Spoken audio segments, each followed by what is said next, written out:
ल अर्को सङ्गठन अर्को हाम्रो प्रेसिडेन्ट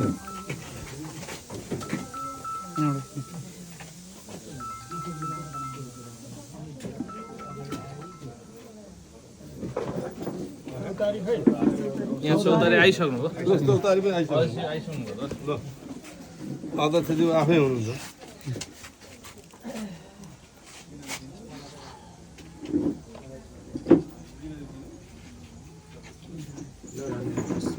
अरू अब यो कार्यक्रम अहिलेलाई यही सकिएको यहाँहरू आइदिनु भयो नेपाल पत्रकार महासङ्घ त्यसै गरी प्रेस युनियन एकछिन प्रेस चौतारी र प्रेस सेन्टर सबै संस्थाको रूपमा यहाँहरू आएर हाम्रो परिवारमा भएको यो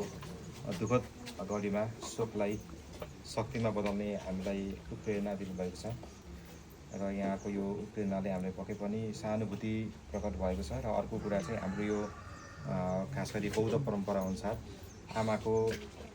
शुद्धाइ चाहिँ हाम्रो 49औँ दिनमा हुने भएको हिसाबले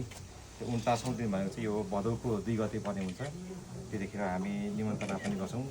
त्यतिखेर मात्रै हामी पनि चोखिने भएको हिसाबले यहाँलाई पनि निम्ता त्यो बेला हामी गर्छौँ भन्ने जानकारी राख्दै सबैजनालाई धन्यवाद दिन चाहन्छु थ्याङ्क यू